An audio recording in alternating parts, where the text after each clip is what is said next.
It was a cold winter night, and the city's concrete streets looked harder than ever. The wind cut like razors, and the hasty steps of the few passers-by barely noticed the curved figure in the corner of the central square. There, between the tiletted light pole and the worn wooden seat, was Raoul. At 47, Raoul was invisible to most. Drilled beard, torn clothes, and eyes that carried the shadow of many falls. He sat every night at the same point, with a skilled blanket that looked more like a veil against the cold. His only company was an old notebook where he wrote disconnected thoughts and drawings of a life that no longer existed. Raoul was not always like that. He had already had a home, a wife named Teresa, a son named Caio, and even a small woodwork studio.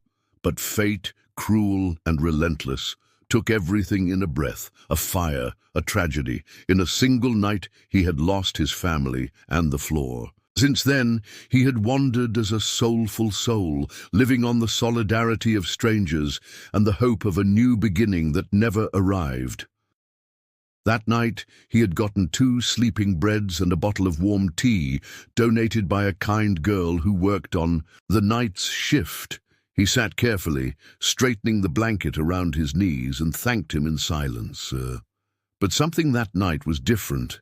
There was a feeling in the air, as if something very important were about to happen. That's when he heard a weak, stuffy sound from behind a trash can. A cry, acute, intermittent. Raoul got up with effort. The pain in his right knee, a consequence of years sleeping on the cold floor, throbbed hard, but he ignored it. He approached the trash, his eyes tight and his senses attentive, and then saw a baby inside a cardboard box, wrapped in a thin blanket, his eyes wide and his face reddish by the cold. "My God," he murmured, feeling a knot up his throat. Raoul looked around. There was no one, no living soul around. The baby cried stronger. Now, as if he felt that someone had finally heard him, he knelt with all the care of the world and took the child in his arms. The heat of the small body made your chest contract. It was a girl, fragile, too small to be alone in the world. Raoul didn't know what to do. There was no house, there was no food. I didn't even have a decent blanket. But at that moment, something inside him rekindled. He couldn't leave her there. Raoul squeezed the girl against her chest, trying to protect her from the cold wind at dawn. Her heart was beating rapidly, and for the first time in years, he felt something close on purpose. There was life in his arms, an innocent life, and she depended on him. He got up with difficulty and looked around, as if he expected someone to come running and say, "This child is mine." But nothing. The city slept. Or rather, I ignored it. The easiest would be to leave it there, trigger an ambulance from afar, or just wait for someone more capable of finding it. But Raoul knew. He knew the coldness of those who passed him every day. If you didn't do something, maybe no one would do. He walked to the entrance of a 24-hour pharmacy, where the marquise offered some shelter. He sat with the baby in his arms and tried to warm it with his own blanket. She seemed hungry, restless, but little by little fell asleep with the trembling breath. Raoul cried, not a contained cry, discreet, but a cry of those who carry the pain of the world in the chest. For her, for him, for everything you had lost. The next morning, with the sun stillborn shy between the buildings, Raoul made a decision that would change the course of his life. He would seek help, not for him, but to her. He got up and went to the neighborhood, neighboring neighborhood, where he knew that an elderly priest, Father Antonio, sometimes gave soup to homeless people. He knocked on the door firmly. The priest opened with a suspicious look, but seeing the child in Raoul's arms, widened his eyes. "For God's sake, where did you find this girl?" Raoul told the whole story. No flowers, without drama, only the naked truth. The father moved, took them inside, prepared hot milk, covered the girl with clean blankets, and called for social services.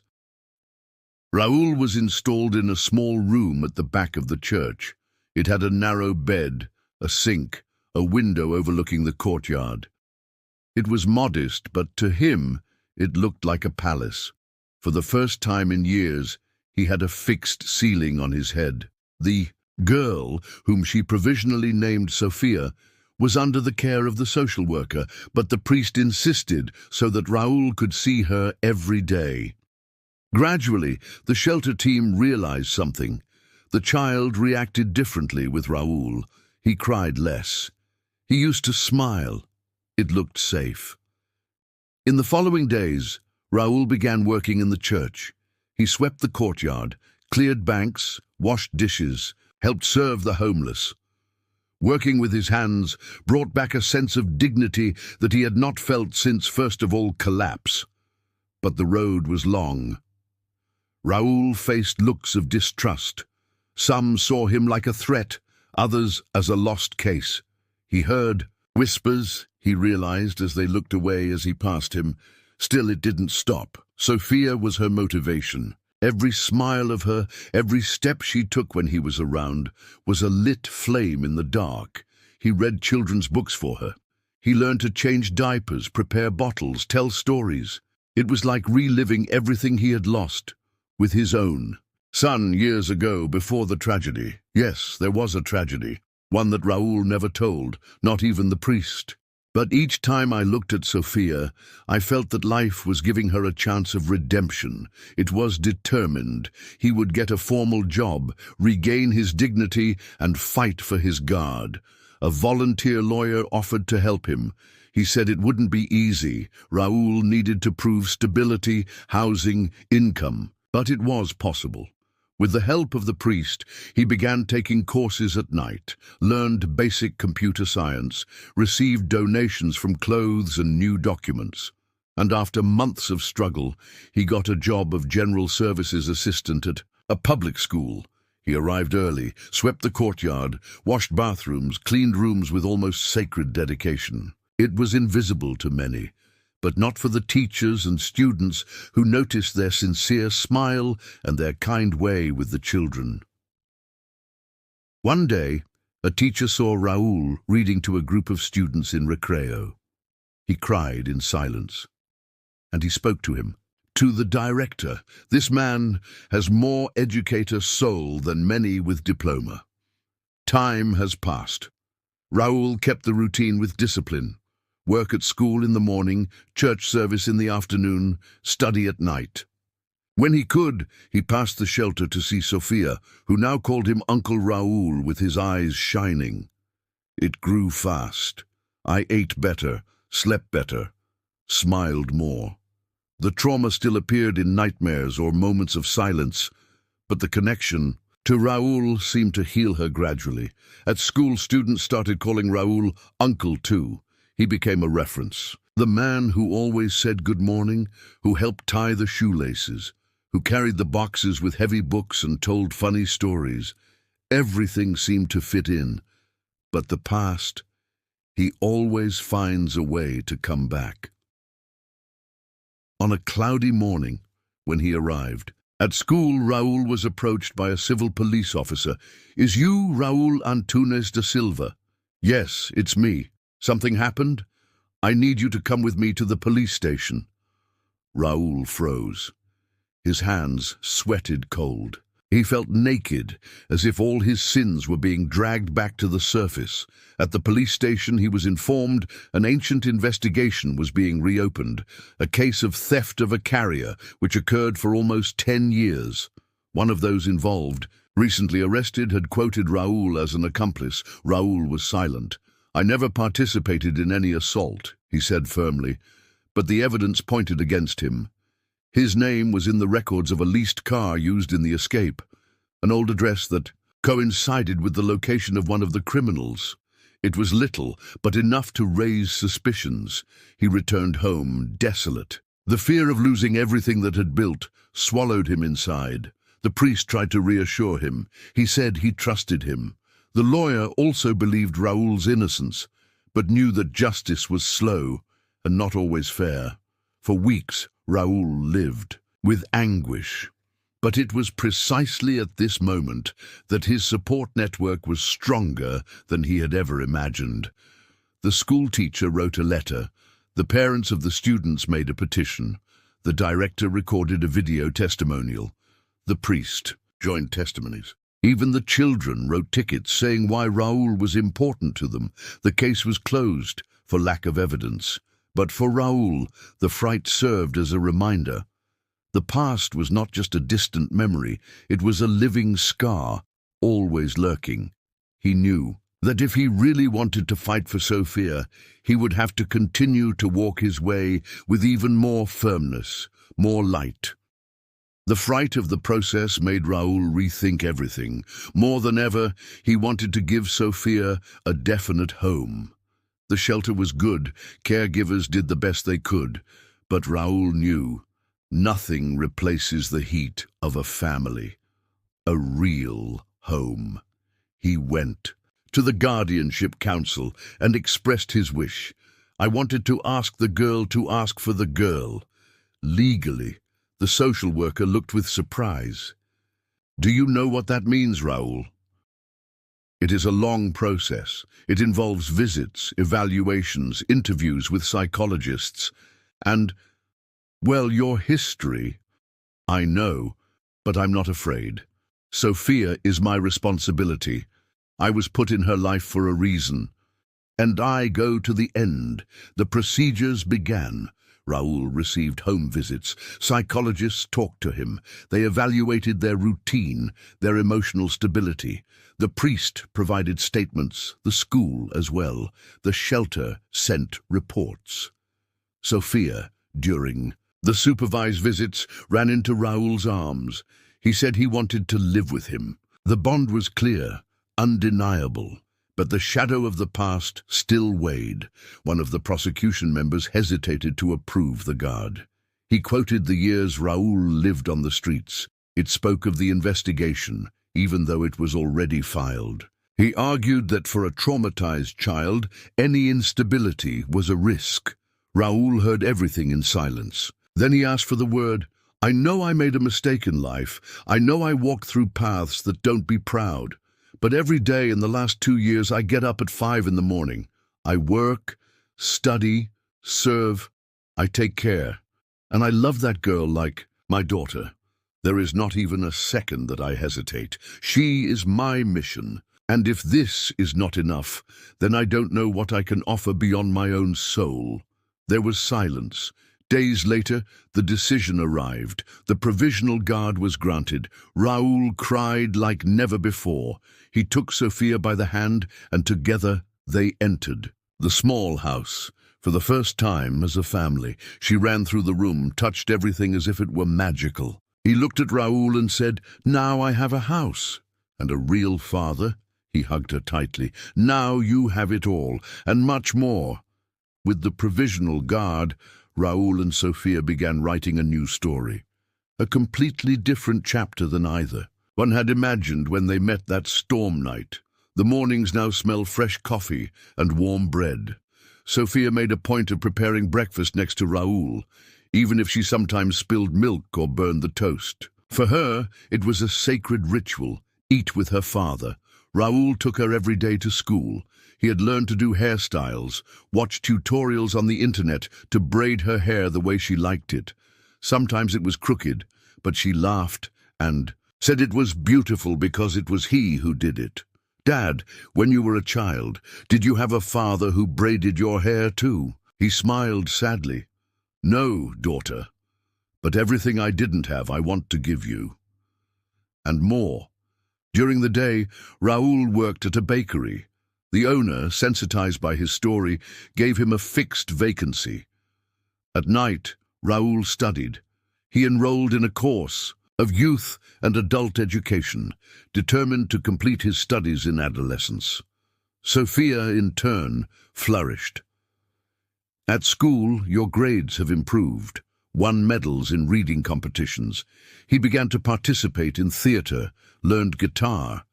It was as if someone had removed the weight of 1,000 stones from their shoulders. You look like another girl, said the director. It's just that now I have where to live, and someone who believes in me. On weekends, they did simple tours, park, ice cream shop, walks around the city. But for both, they were epic adventures. Each laughter of Sophia was like music for Raoul. Each new learning was like a rebirth. The nights were no longer afraid. They had stories told at half-light, with a hoarse voice and packed by blankets. They had prayers of gratitude. They had silence, but a silence full of peace. Father, yes, my princess, if one day I grow up and leave, will you be sad? Raoul pulled her close. You can grow, fly high, know the whole world, but it will never leave my heart, because that's where you live forever. Sophia smiled and fell asleep in his arms. Raoul got up a little more, looking at the ceiling. He thought of everything he lived, with each cold night on the streets, every rejection, every tear that shed hidden. And now everything made sense. All pain had prepared him for that. Thank you, God, for leaving me on that sidewalk that night, he whispered. Life finally was beginning to smile back. Raoul and Sophia's new life seemed to have found balance. They had a modest home, but full of affection. They had routine, dreams, and an unbreakable bond. However, the past rarely remains buried completely. Sometimes he returns and requires attention. It was on a common afternoon when Raoul went out of work that he saw across the street a face that made him freeze.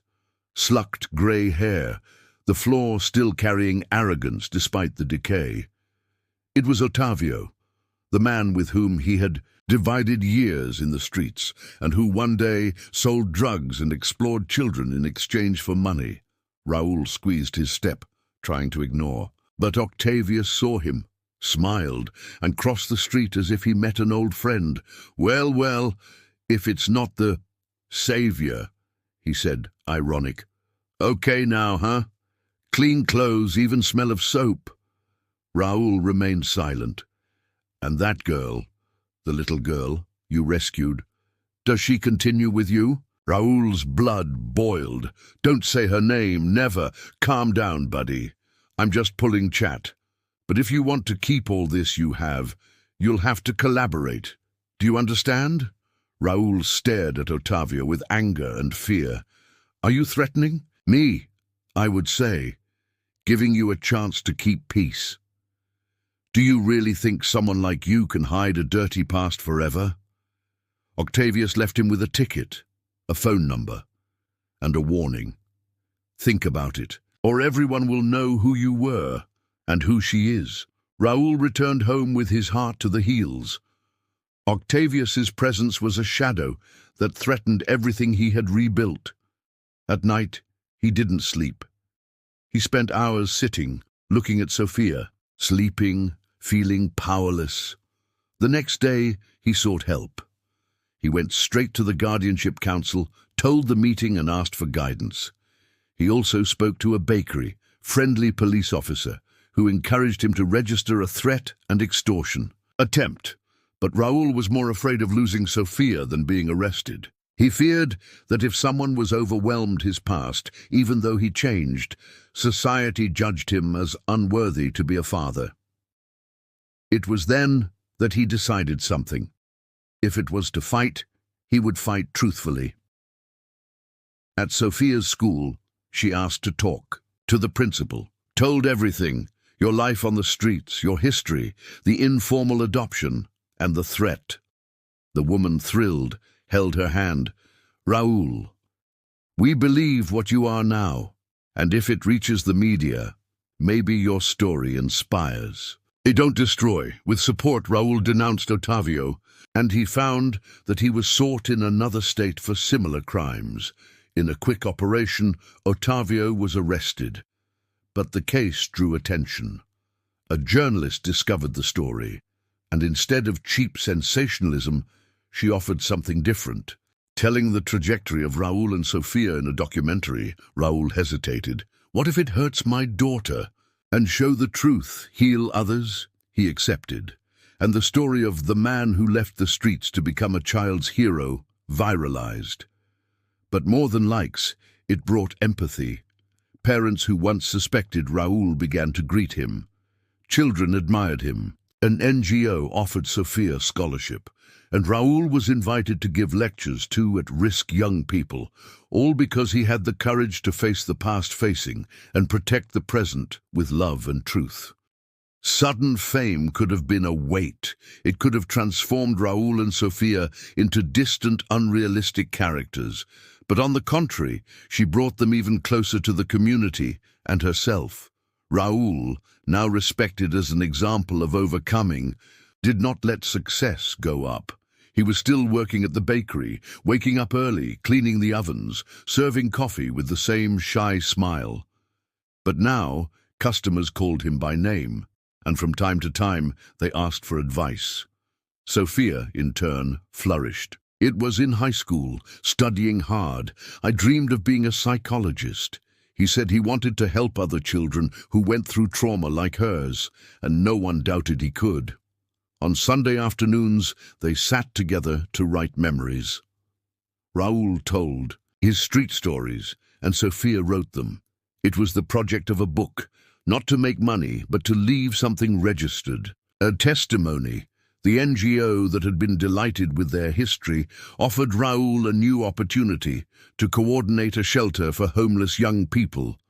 At first he hesitated. I thought it was not trained. But with encouragement, he accepted the challenge. There, in the shelter, Raoul saw faces that reminded him of his own past. Young people hardened by abandonment, hunger, pain, and he knew how to get to them, not with lessons, but with listening, with presence. He said, I'm not here to save you, I'm here to walk with you, if you want, and many wanted. Sophia also came to attend the shelter in her spare time, gave reading and storytelling workshops. It was as if together they returned to the world what they had achieved, a fresh start. Years passed. Raoul became a national reference in social policies for homeless people. He received awards, was honored by entities, wrote a book that became a movie. But what thrilled him most was still waking up early, seeing Sophia preparing coffee and listening to a simple, "Good morning, Father." Yes, Dad. She never called him another way. In Sophia's graduation at the Faculty of Psychology, he cried, "Very." She spoke saying, "One day someone took me out of the dark. He was not a cover hero, nor a millionaire. It was just a man with a bigger heart than the world. A man who saved my life, and unknowingly saved his too, my father." The audience applauded standing, but Raoul just lowered his head and thanked him in silence, because he knew he was not a hero. It was just someone who did the right when no one else wanted to do. And this choice to love, to protect, to start over has transformed not just a life but many. It was the end of a journey and the beginning of another. For love, when cultivated with truth, has no final point, only commas between one overcoming and another. I left a song especially made for this story, for you who accompanied us to the end. I hope you enjoy. Comment on music if I have come here. Don't forget to subscribe and enjoy to continue in this format. May God bless you, and until the next exciting story. Without direction, no name, no anyone who expected, but in the middle of the crowd that didn't see, a child cry has changed his day. He could turn his face and follow, but something inside him didn't let. He reached out without promising anything. There was born a new road. From the ground a heart rose that never had anything, just compassion. In misery he found his mission. Saved a boy, gained redemption. He was not a hero, nor had a medal, but I had the courage, and that doesn't fail. In the darkness, it was light on the sidewalk. I forgot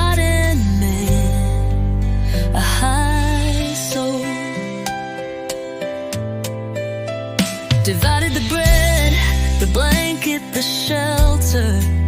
It was a father, it was a friend, it was an angel, it was shelter. Learned that love has no condition, and that caring is also salvation.